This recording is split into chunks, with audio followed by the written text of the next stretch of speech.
Okay, just one final video before I think Lisa finishes me off here. Okay, olive trees. You can see there's the olives here, all different colours. The darker or the blacker the olive, it means it's been allowed to ripen. So if you see green olives for sale, it means that they haven't been allowed to ripen.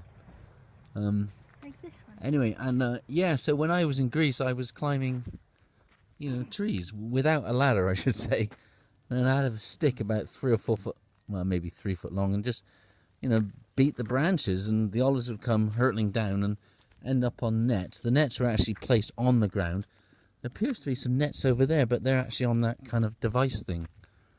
But the bloke said they didn't use nets. The bloke here said they actually climb up the trees and they actually get hold of the branch and with their hands sort of like run their hand down the branch, and the olives fall into like a basket that the bloke sort of got on his chest.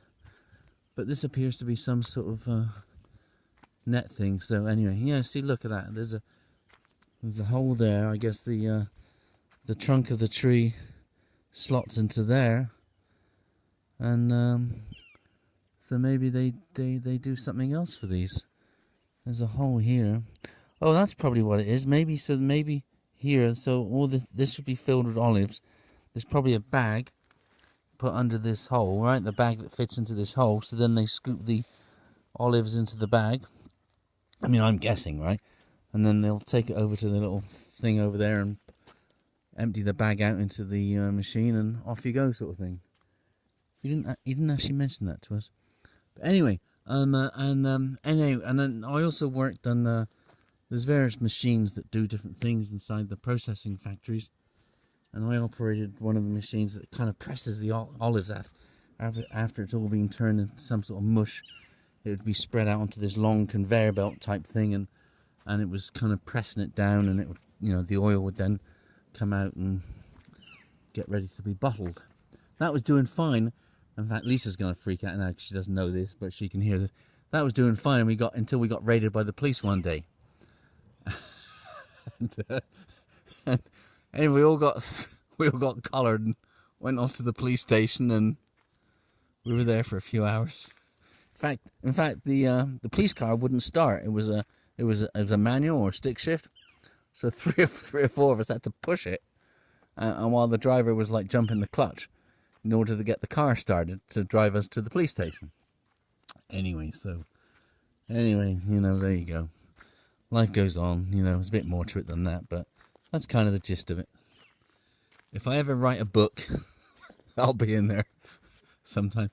Oh, this apparently means Avenue Valley of Olives, is that right? Valley of Olives, but I don't know what. As it looks like Avenida, it's like Avenida, like in Spanish, so maybe that means avenue. Avenue, the Valley of Olives. Valley of Olives Avenue. Would be quite appropriate, wouldn't it? Anyway, so we're off. Sunday afternoon. I don't know if Peter's coming though. Yeah, she's gonna leave me here. I'm gonna have to hitchhike my way here, out of here. I didn't fancy this Danish girl. I'm not done. Lisa should be grateful for that. I mean, this Danish girl was a bit of a dopehead and not my cup of tea, and so nothing happened. She pursued me for about a week and she gave up. Honest to God, I swear that is the truth, the whole truth, and nothing but the truth, my darling. Subscribers, do you believe him? I'm up to almost 150 subscribers now. Do you believe him? Let me know in the comments.